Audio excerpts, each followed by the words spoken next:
అనారోగ్యం, ఉద్యోగం, వ్యాపారం అప్పులతో బాధపడుతున్నారా? వెంటనే జేకేఆర్ గురువు గారికి కాల్ చేసి అపాయింట్మెంట్ తీసుకోండి. గురుగారు, ఇప్పుడు మనం ఇంట్లో నిత్యం దీపారాధన చేస్తూ ఉంటాము. మనము దైవాన్ని ఆరాధిస్తూ ఉంటాం కదా!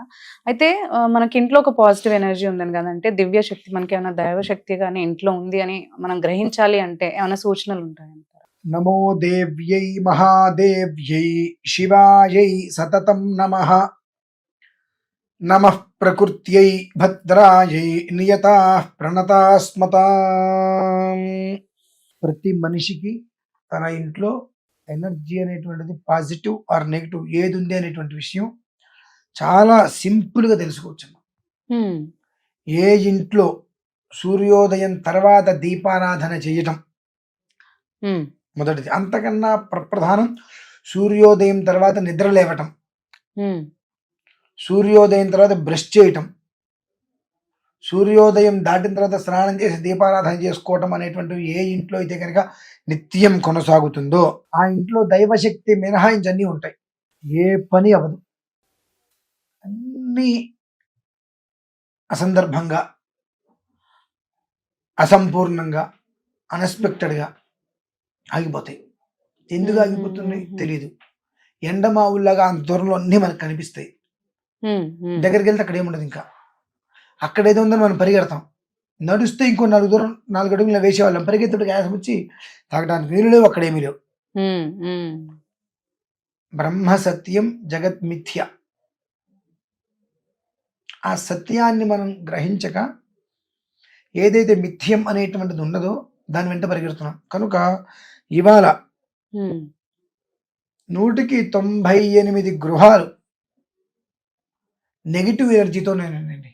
అంటే దైవశక్తికి దూరంగా ఉన్నాయి. నెగిటివ్ ఎనర్జీ అంటే దయ్యాలు, భూతాలు, ప్రేతాలు వచ్చేది కాదు. దైవశక్తికి దూరంగా ఉంటుంది. ఆ కారణం చేత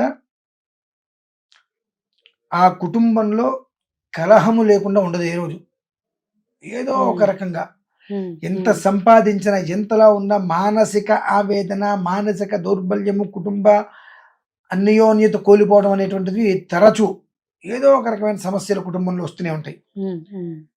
మరి ఎట్లా ఏముందండి? సూర్యోదయాత్ పూర్వం నిద్రలేవండి. కాదండి, రాత్రి మాకు పెందలాడి పడుకోవడం కుదరట్లేదు. ఇప్పుడు ఐపీఎల్ మ్యాచ్లు వస్తున్నాయి, అవి అయ్యేటప్పటికి 11 అవుతాయి. ఐపీఎల్ మ్యాచ్ చూడకపోతే నష్టమేం లేదుగా. నష్టమా? లేదు. నష్టమేం లేదుగా. 9:30 ఎన్ని పనులున్నా నువ్వు వదిలేసుకొని పడుకోగలిగితే తెల్లవారుజామున లేవగలుగుతావు. 6 లోపు నువ్వు అన్ని పనులు చేసుకోగలుగుతావు. అది కూడా ఎట్లా?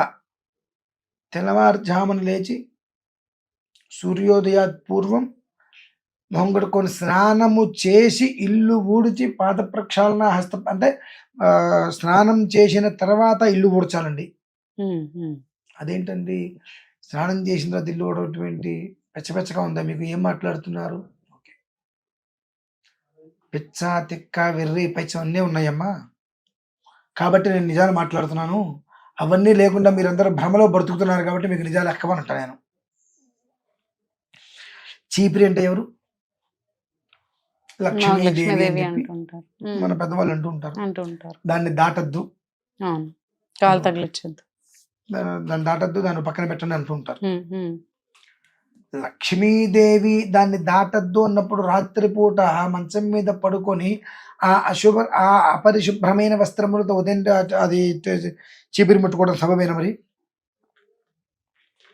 లక్ష్మీ అమ్మవారిని ముట్టుకోవడం సబబేనా? లక్ష్మీ అమ్మవారు అన్నది మరి ఇల్లు ఊడ్చేది అంతే. దాన్ని దాటు, కాల్చు, తొక్కు, తన్ను ఏదైనా చేయప్పుడు ఇంకా ఉదయం స్నానం చేయకుండా రాత్రిపూట పడుకున్నటువంటి అపరిశుభ్రమైన వస్త్రాలు ఏవైతే ఉంటాయో మాలిన్య వస్త్రాలు అంటారు. అంటే రాత్రి కట్టుకున్న వస్త్రాలు వెడవకుండా ముట్టుకోకూడదు. ఆ వస్త్రాలు ఏవైతే ఉన్నాయో ఆ వస్త్రాలతోటి అలానే నువ్వు ముట్టుకుంటున్నప్పుడు ఆమె లక్ష్మీదేవి ఎందుకు అవుతుంది కదా. కాబట్టి ఆమె లక్ష్మీదేవిగా భావించినప్పుడు స్నానం చేసి శుభ్రంగా ఇల్లు ఊడ్చుకొని ఆ తర్వాత పాద ప్రక్షాళన చేసుకొని వచ్చి అప్పుడు దీపారాధన 5:30, 6 సూర్యోదయానికన్నా ముందు దీపారాధన చేసుకోగలిగితే నిత్య కళ్యాణం, పచ్చ తోరణం ఆ ఇల్లు. ఎప్పుడూ కూడా ఇంట్లో ఈశ్వరుడు తిష్టవేసి ఉంటాడు. కదలడు, ఎక్కడికి పొమ్మన్నా పోడు. ఎందువలన ధర్మ సంయుక్తంగా ధర్మానికి ఎక్కడా కూడా సంకటం రానియకుండా సూర్యోజ్యోతి, ఎక్కడైతే కనుక భూమి మీద సూర్యకిరణాలు ప్రసరించిన తర్వాత నువ్వు దీపారాధన చేస్తున్నావో అక్కడ అట్లా భగవంతుడు ఉండడు. కనుక సూర్యోదయానికన్నా ముందు ఏ ఇంట్లో అయితే కనుక దీపకాంతి అనేటువంటిది వెళ్తూ ఉంటుందో ఆ ఇంట్లో పరమేశ్వరుడు ఎప్పుడు పిలిచి ఉంటాడు. అందుకనే మన ఊర్లో దేవాలయాలు తెల్లవారుజామున 5 గంటలకే తీసేసేసి దీపారాధన చేస్తూ ఉంటారు. ఆ ఊర్లో ఉన్న తత్మ వాళ్ళందరూ 5:30-6 లోపు దీపారాధన చేయకపోయినా కనీసం ఆ ఊరికి ఆ దేవుడు కాపాడుతూ ఉంటారు కాబట్టి ఆ దేవుడి గుళ్ళో అయినా ఆ దీపారాధన చేస్తే కనీసం మాత్రం గుడ్డి కన్నా మెల్లవుతాం అని చెప్పి 5:30 లోపు ప్రతి గుళ్ళలో కూడా దీపారాధన చేసేస్తారు. కర్మ ప్రార్థన ఇప్పుడేంటంటే పేరు ప్రఖ్యాతి ఉన్న దేవాలయం మినహాయిస్తే సామాన్యమైన ఇల్లు ముందు దేవాలయంలో వాళ్ళు 7 గంటలకు 7:30కు 8ంటికి వచ్చి తలుపు తీస్తున్నారు, చేసుకొని వెళ్ళిపోతున్నారు. తాను జంట కోతి వరమంతా చేర్చిందన్నట్టుగా తిలా పాపం తలా పిడికడు. మనం చేసుకునే పాపమే కాకుండా ఆ పాపానికి కూడా మనమే బాధ్యం అవుతాం. కనుక మన ఇంట్లో దైవశక్తి ఉంది అనేటువంటి విషయం మనకు తెలియాలి అంటే సూర్యోదయానికన్నా ముందు ఇంట్లో దీపారాధన కనుక చేస్తే అనునిత్యము సుగంధ పరిమళమైన సువాసన వెదజల్లుతూ ఉంటుంది మా భగవంతుడి దగ్గర. మనకదే భగవంతుడు ఉన్నాడు, ఇంట్లో దైవశక్తి ఉంది, భగవంతుడు తిరుగుతున్నాడు అనుకోవడానికి కుంకుమ ఉంటుంది చూసారండి.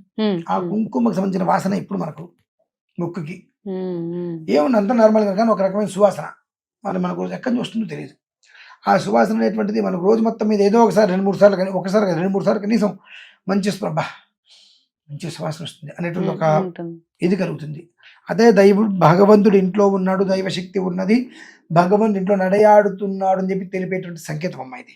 ఓకే గురుగారు, ధన్యవాదాలు, చాలా చక్కగా వివరించారు. సో విన్నారు కదండి, మనకి గురుగారు చెప్పినట్టు మనకున్న సందేహాలన్నీ కూడా చాలా చక్కగా నివృత్తి చేశారు. మీకు కూడా ఇలాంటి సందేహాలు ఏవైనా ఉన్నట్లయితే, అంటే మీ జాతకరీత్యా ఏవైనా సందేహాలు ఉన్నట్లయితే గురుగారిని సంప్రదించాలి అంటే మాకు స్క్రీన్ పైన నంబర్స్ ఉన్నాయి, వాటిని కనుక మీరు కాంటాక్ట్ చేసినట్లయితే గురుగారితో మాట్లాడే అవకాశం మీకు ఉంటుంది.